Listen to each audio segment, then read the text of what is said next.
Hi friends, welcome to Uthiran TNPSC academy. இன்றைக்கி நம்ம இந்த வீடியோவில் என்ன பார்க்கலாம் அப்படின்னா, பொது தமிழில் 6th ஸ்டாண்டர்ட். ஸோ அதில் வந்து இயல் 2ல் உள்ள உரைநடை பார்க்கலாம். சிறகின் ஓசை அப்படின்ற டாபிக் கீழே இருக்கிற உரைநடை வந்து நம்ம பார்க்கலாம். ஓகே, ஸோ இதில் வந்து எது அப்படின்னா வந்து பறவைகளை பற்றி கொடுத்துருப்பாங்க. ஓகேவா? ஸோ அது வந்து என்னென்னு பார்க்கலாம். ஸோ ஃபஸ்ட்டு பேராகிராஃபில் வந்து பெருசாக ஒன்றும் இருக்காது. பறவைகள் என்னென்னா, கண்டம் விட்டு கண்டம் வந்து பறக்கும். பெருங்கடல்லையும் மலைப்பகுதியெல்லாம் கடந்து வந்து ஒரு நாட்டிலேருந்து இன்னொரு நாட்டுக்கு வந்து போகும். ஓகே, அப்படி பறவைகள் வந்து ஒரு இடத்துலேருந்து இன்னொரு இடத்துக்கு இடம் பெயர்றதை வந்து என்னன்னு சொல்லுவாங்கன்னா வலசை போதல் அப்படின்னு சொல்லுவாங்க. அதாவது இங்கிலீஷில் மைக்ரேஷன் அப்படின்னு சொல்லுவோம் இல்லையா, அதை வந்து வலசை போதல் அப்படின்ற அர்த்தம். ஓகேயா? ஸோ நீர்வாழ் பறவைகள் தான் வந்து அதிகமாக வந்து வலசை போவாங்க. ஓகே, ஸோ அடுத்து என்னென்னா, உணவு, இருப்பிடம், தட்பவெப்பநிலை மாற்றம், இனப்பெருக்கம், இதனால தான் வந்து பறவைகள் வந்து இந்த காரணத்தினால தான் பறவைகள் இடம்பெயர்றாங்க. அதுக்கப்புறம் வந்துட்டு நிலவு, விண்மீன், புவியீர்ப்பு புலனம், இதையெல்லாமும் அடிப்படையாக கொண்டு பறவைகள் வந்து இடம்பெயருது. பொதுவாக வந்து பறவைகள் வந்து எப்படி வந்து இடம்பெயர்றாங்க அப்படின்னா, எதை அடிப்படையாக கொண்டு போகிறாங்க அப்படின்னா, நிலவு, விண்மீன், புவியீர்ப்பு புலனம், இதெல்லாம் முக்கியமாக கொண்டு தான் வந்து போகிறாங்க. அதுக்கப்புறம் வந்துட்டு வடக்குலேருந்து தெற்கு நோக்கியும், அதாவது வடக்குனா நார்த்துலேருந்து சவுத்து நோக்கி, ஓகேவா? வடக்குலேருந்து தெற்கு நோக்கியும், மேற்கிலிருந்து கிழக்கு நோக்கியும், மேற்குனா வெஸ்ட்டிலேருந்து கிழக்குனா ஈஸ்ட். ஓகே, ஸோ நார்த்தில் இப்போ உங்களுக்கு புரியல அப்படின்னா நீங்கள் இங்கிலீஷில் ஞாபகம் வச்சுக்கோங்க. நார்த்துலேருந்து சவுத்து, வெஸ்ட்லேருந்து ஈஸ்ட், இந்த மாதிரி டைரெக்ஷனில் தான் வந்துட்டு பறவைகள் வந்து வலசை போகுது அப்படின்னு சொல்லியிருக்காங்க. ஓகே, அடுத்து வந்துட்டு பறவைகள் வந்து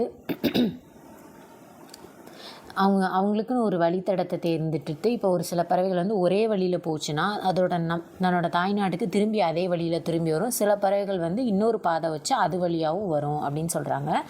அடுத்து வந்து பயணம் செய்கிறப்ப வந்து பறவைகள் வந்து அதுக்கு ரெஸ்ட் எடுக்கணும், இல்லை வந்து தேவை, அந்த மாதிரினா வந்து தரையிறங்கிட்டு திருப்பியும் வந்து நிற்காமல் போகும் அப்படின்னு சொல்லியிருக்காங்க. ஓகே, ஸோ இங்கே சைடில் பாருங்கள், ஒரு பாக்ஸ் கொடுத்துருக்காங்க இல்லையா, அது என்னென்னு பார்க்கலாம். சிறுகடிக்காமல் கடலை தாண்டி பறக்கும் பறவை கப்பல் பறவை, அதாவது ஃப்ரைகேட் பேர்ட் அப்படின்னு சொல்கிறாங்க. அதாவது ஒரு கடலையே தாண்டுறப்ப சிறகடிக்காமல் அப்படியே ஸ்ட்ரெயிட்டாக அதோட ரெக்கையை ஆட்டாமல் அப்படியே போகுமா. அந்த பறவைக்கு பேர் வந்து கப்பல் பறவை அப்படின்னு சொல்லியிருக்காங்க. இது வந்து 400 கிலோமீட்டர் வரைக்கும் அதோட ரெக்கையை அசைக்காமல் அப்படியே ஸ்ட்ரெயிட்டாக போகுமா. அதனால இதுக்கு இன்னொரு பேர் கூட சொல்லியிருக்காங்க, கப்பல் கூளைக்கடா, கடற்கொள்ளை பறவை அப்படின்னு இதுக்கு வந்து பேர் சொல்லியிருக்காங்க. ஓகே, அடுத்து வந்து தமிழகத்துக்கு வந்து வெளிநாட்டிலேருந்து பறவைகள் வரதை பற்றி வந்து இலக்கியங்கள் எல்லாம் சொல்லியிருக்காங்க. ஏறத்தாழ ஒரு 1500 ஆண்டுகளுக்கு முன்பு வாழ்ந்த முத்தப்புலவர் அப்படின்றவர் நாராய் செங்கால் நாராய் அப்படின்ற பாடல் வந்து பாடியிருக்காரு. அந்த பாடலில் உள்ள ஒரு வரி என்ன அப்படின்னா, தென் திசை குமரி ஆடி வட திசைக்கு ஏகுவீராயின் அப்படின்ற அடி வந்து பறவைகள் வலசை போகிற செய்தியை சொல்லுது. இப்போ நம்ம கொஷினில் கேட்குறப்ப பறவைகள் வலசை போகிற செய்தியை வந்து எந்த லைன், ஒரு 4 லைன் கொடுத்துட்டு வேறு ஏதாவதுலேருந்து புறநானூறு, அகநானூறு, அந்த மாதிரி ஏதோ ஒரு லைன்லேருந்து இப்போ ஆட் ஒன் அவுட் மாதிரி நம்ம கண்டுபிடிக்கணும்னா இந்த லைன் நீங்கள் ஞாபகம் வச்சுக்கணும். தென் திசை குமரி ஆடி வட திசைக்கு ஏகுவீராயின் அப்படின்ற லைன் தான் பறவைகள் வலசை போகிறத பற்றி சொல்லியிருக்காங்க. ஓகே, அந்த புலவர் யார் அப்படின்னா சத்திமுத்த புலவர். ஓகே, அடுத்து ஐரோப்பாவிலேருந்து தமிழகத்துக்கு வந்து செங்கால் நாரைகள் வந்துச்சு அப்படின்னு சொல்லி இப்போ கூட ரிசர்ச் பண்ணி சொல்லியிருக்காங்க. ஓகேயா? வெளிநாட்டு பறவைகளுக்கும் இங்கே தமிழ்நாட்டில் வந்து ஒரு புகலிடமாக சாஞ்சுரி மாதிரி திகழுது அப்படின்னு சொல்லியிருக்காங்க. அதுக்கப்புறம் வந்து இப்போ வந்து அழிந்து வரக்கூடிய இனங்களில் ஒன்று எது அப்படின்னா வந்து இந்த சிட்டுக்குருவியை தான் வந்து சொல்லுவாங்க. ஓகே, ரொம்ப சின்னதாக இருக்கும்ல, அந்த சிட்டுக்குருவி தான் இப்போ அழிந்து வரக்கூடிய இது அப்படின்னு சொல்லியிருக்காங்க. உருவத்தில் வந்து ரொம்ப சின்னதாக இருந்தாலும் பழுப்பு நிற பறவையாக இருக்கும். இது ஆண் பெண் வேறுபாடு எப்படின்னா வந்து ஆண் குருவிக்கு வந்து தொண்டை பகுதியில் வந்து இந்த கருப்பு நிறத்தில் அப்படி வளைவாக கருப்பு நிறமாக இருக்குமாமா. பெண்ணுக்கு வந்து உடம்பு ஃபுல்லாகவே வந்து மங்கிய பழுப்பு நிறத்தில் இருக்கும். இதுதான் இதோட வேறுபாடு. ஓகே, இப்போ சிட்டுக்குருவி வந்து கூடு கட்டி வாழும் பறவை இனத்தை சார்ந்தது. அது கூடு கட்டும் போதே ரொம்ப சத்தம் போட்டுகிட்டே கூடு கட்டுமா. கூடு கட்டி 3 முதல் 6 முட்டைகள், ஓகே, எத்தனை முட்டை போடும் அப்படின்னா 3 to 6 6 முட்டைகள் போடும். 14 நாட்கள் வந்து அடை காக்கும். ஓகே, 14 நாட்கள் அடை காக்கும். 15ஆவது நாள் வந்து அதோட குஞ்சுகளை வந்து வெளியில் வந்துடும். ஓகே, அடுத்து துருவ பகுதிகளை தவிர, இது ரொம்ப இம்பார்ட்டண்ட்டு, எந்த பகுதியை தவிர வந்து அதாவது இந்த துருவ பகுதியில் தான் வந்து சிட்டுக்குருவிகள் வந்து வாழாது. மிச்ச எல்லா இடத்துலையும் மனிதன் வாழ்கிற எல்லா இடத்துலையுமே வந்து சிட்டுக்குருவியும் வாழும் அப்படின்னு சொல்லியிருக்காங்க. இந்தியா முழுவதும் வந்து இருக்கும். இமயமலை தொடரில் கூட 4000 மீட்டர் உயரத்தில் கூட இது வாழ்ந்துட்டுருக்கு. சிட்டுக்குருவி இனம் வந்து வாழ்ந்துட்டுருக்கு. இதோட உணவு என்ன அப்படின்னா புழு பூச்சி, அதுக்கப்புறம் வந்து மலர், பூக்கள், அதில் உள்ள தேன், இந்த மாதிரி சின்ன சின்ன இலை, இந்த மாதிரி உள்ளதை இதோட உணவாக இருக்கும். அது அதோட குஞ்சுகளுக்கு எல்லாத்துக்குமே வந்து இந்த புழு பூச்சி எல்லாத்தையும் தான் எடுத்துகிட்டு வந்து இது ஊட்டும். அதுக்கப்புறம் வந்து சிட்டுக்குருவிகள் வந்து இதோட வாழ்நாள், அதாவது லைஃப் ஸ்பேன் என்ன அப்படின்னா 10 முதல் 13 ஆண்டுகள். ஓகேயா, 10 முதல் 13 ஆண்டுகள் இதோட லைஃப் ஸ்பேன். நல்லா ஞாபகம் வச்சுக்கோங்க. ஓகே, ஸோ சிட்டுக்குருவி பற்றி ஒரு சில இம்பார்ட்டண்ட்டான பாயிண்ட்ஸ்லாம் கொடுத்துருக்காங்க. ஓகே, லைஃப் ஸ்பேன் வந்து 10 முதல் 13 வருடங்கள். அப்புறம் மேலே என்ன கொடுத்துருந்தாங்க அப்படின்னா 3 முதல் 6 முட்டைகள், 3 முதல் 6 முட்டைகள் வரை இடும். 14 நாட்கள் அடகாக்கும். 15ஆவது நாள் குஞ்சு பொரிச்சிரும் அப்படின்னு சொல்லியிருப்பாங்க. ஓகே, அடுத்து வந்து அதோட வேகமாக, சிட்டுக்குருவி வந்து வேகமாக பறக்கும்ல, அதோட இயல்பு வந்து வேகமாக பறக்குது. அதுதான் வந்து ஒரு சில இது கூட சொல்லுவாங்க, கோச் மாதிரி சொல்லுவாங்கள்ல, ஸ்னிட்டாய் பறந்து விட்டான் அப்படின்னு சொல்லுவாங்கள்ல, அதை வந்து சிட்டுக்குருவி வந்து அவ்வளோ ஃபாஸ்ட்டாக பறக்குன்றதை மீன் பண்ணி தான் இப்படி சொல்லுவாங்க. ஓகே, அதோட அழிவுக்கு காரணங்கள் என்னென்ன அப்படின்னா, இப்போ நம்ம மனிதர்கள் வந்து விவசாயத்துக்கு வந்துட்டு பூச்சிக்கொல்லிகள்லாம் அதிகமாக பயன்படுத்துகிறோமா, அதனால அந்த பூச்சிக்கொல்லிகளை வந்து புழு பூச்சி எல்லாத்தையுமே வந்து அந்த பூச்சிக்கொல்லி வந்து கொன்றுமா. அப்போ அதுங்களுக்கு வந்து அதிகமாக புழு பூச்சி கிடைக்க மாட்டேங்குது. அதனால வந்து அதோட இனம் வந்து அழியுது அப்படின்னு சொல்கிறாங்க. இப்போ உள்ள இந்த நவீன கட்டடங்கள் அது வந்து கூடு கட்டி தானே வாழும், குச்சியெல்லாம் வச்சு கூடு கட்டும்ல. இப்போ உள்ள கட்டடங்களில் அதனால கூடு கட்ட முடியலை, அதுக்கேற்ற மாதிரி இல்லை, அதனாலையும் அழிஞ்சு போகுது. அப்புறம் வந்து தாவர வேலிகள் எல்லாமே வந்து முன்னாடியெல்லாம் இப்போ பார்த்தோன்னா கிராமத்தில் வந்து வேலி போடுறது வந்து அந்த குச்சிகளை வச்சே வந்து வேலியெல்லாம் போடுவாங்க. ஸோ அதில் வந்து அதனால் ஈஸியாக குச்சி கட்ட முடியும். இப்போ வந்து இந்த கம்பி வேலி இந்த மாதிரி போடுறதுனால அதனால் ஒழுங்காக கூடு கட்ட முடியல அப்படின்னு சொல்கிறாங்க. அப்புறம் வந்து ஓய்வெடுக்கிறதுக்கான புதர் செடிகள் இந்த மாதிரி எதுவுமே இல்லை. அப்புறம் வந்து அதோட இருப்பிடத்துக்கு வந்து மற்ற பறவைகளும் வந்து போயிட்டுருக்கு, போட்டி போடுறதுனால அதோட இனங்கள் வந்து அழிஞ்சு போகுது அப்படின்னு சொல்கிறாங்க. ஓகே, அடுத்து வந்துட்டு நம்ம ஒரு பறவை இனங்களை காப்பாற்றுறதுக்கு நம்ம என்ன செய்யணும் அப்படின்னா, ஆலம் மரம், அரச மரம், இந்த மாதிரி மரங்கள் வைக்கணும். அப்புறம் அவரை, புடலை, இந்த மாதிரி கொடி வகைகள்லாம் வளர்க்கணும். அதுக்கப்புறம் நம்ம ஊருக்கு ஏற்ற மாதிரி, அவங்கவுங்க ஊருக்கு ஏற்ற மாதிரி உள்ளூர் தாவரங்கள் எல்லாமே வந்து வளர்க்கணும் அப்படின்னு சொல்கிறாங்க.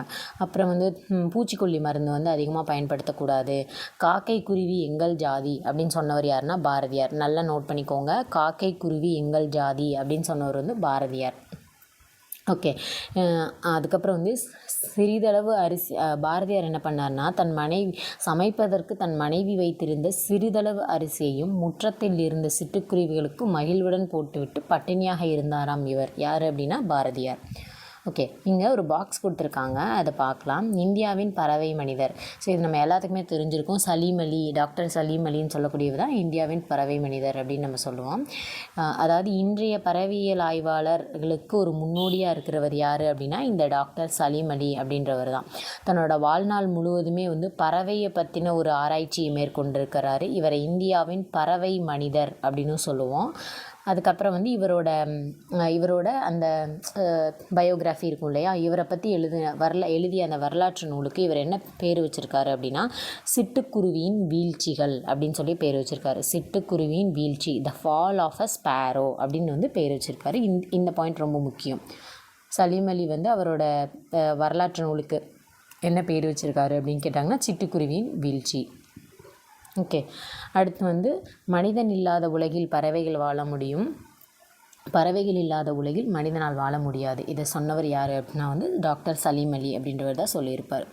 ஓகே, ஸோ இங்கே ஒரு பாக்ஸ் கொடுத்துருக்காங்க பாருங்கள். உலகிலேயே நெடுந்தொலைவு, அதாவது 22,000 கிலோமீட்டர் பயணம் செய்யும் பறவை இனம் எது அப்படின்னா ஆர்டிக் ஆலா. நல்லா ஞாபகம் வச்சுக்கோங்க. அடுத்து வந்துட்டு ஸோ இது ஒரு முக்கியமான பாயிண்ட். பறவைகள் பற்றிய படிப்பு ஸ்டடி என்ன அப்படின்னா ஸ்டடி ஆஃப் பேர்ட்ஸ் வந்து ஆர்னித்தாலஜி. அடுத்து சிட்டுக்குருவிகள் நாள் March 20, வேர்ல்டு ஸ்பேரோ டே அப்படின்னா March 20. ஓகே, ஸோ லெசன் அவ்வளோதான், கம்ப்ளீட் பண்ணியாச்சு. ஸோ இந்த புக் பேக்கில் இருக்க என்னென்னு பார்த்துடலாம். தட்ப வெப்பம் எப்படி பிரித்து எழுதணும்னா தட்பம் ப்ளஸ் வெப்பம். ஓகே, ஸோ தட்ப வெப்பம் அப்படின்றது எப்படி பிரித்து எழுதணும்னா தட்பம் ப்ளஸ் வெப்பம். வேதி உரங்கள் அப்படின்னா வேதி ப்ளஸ் உரங்கள், ஆப்ஷன் ஆவண்ணா. தரை ப்ளஸ் இறங்கும் அப்படின்னு சேர்த்தல் தரை இறங்கும். ஓகே, அடுத்து வழி ப்ளஸ் தடம். வழி ப்ளஸ் தடம் அப்படின்னா வழித்தடம், இத்து சேரும். சிட்டுக்குருவி வாழ முடியாத பகுதி துருவ பகுதி. மிக நீண்ட தொலைவு பறக்கும் பறவை எது அப்படின்னா ஆர்டிக் ஆலா. ஆர்டிக் ஆலா. பறவைகள் வலசை போவதை பற்றி பாடிய தமிழ் புலவர் யார் அப்படின்னா சத்திமுத்த புலவர். சத்திமுத்த புலவர். பறவைகள் இடம்பெயர்வதற்கு என்ன பேர் அப்படின்னா வலசை போதல் அப்படின்றது பேர்.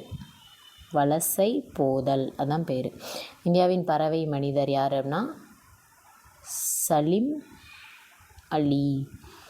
பறவைகள் வலசை போக காரணமாக ஏதாவது ஒன்று அப்படின்னா உணவு. ஓகே, உணவு, தட்பவெப்பநிலை, இதனால தான் வந்து வலசை போகுது அப்படின்னு சொல்லுவாங்க. ஓகே, ஸோ அடுத்து அவ்வளோதான். ஸோ இந்த லெசன் வந்து முடிஞ்சிருச்சு. ஸோ இம்பார்ட்டண்ட்டான பாயிண்ட்ஸு அந்த ஒரு லைன் கொடுத்துருந்தாங்க இல்லையா, யார் யார் என்ன சத்திமுத்த புலவர் அவரோட நாராயண அரைப்பாட்டில் அந்த அடி என்ன, தென் திசை குமரி ஆடி வடதிசைக்கு ஏகுவீராயின் அப்படின்றது, அப்புறம் இந்த கப்பல் பறவை, இந்த மாதிரி முக்கியமான பாயிண்ட்ஸ் எல்லாமே பார்த்துக்கோங்க. ஸோ அடுத்த வீடியோவில் பார்க்கலாம். தேங்க்யூ.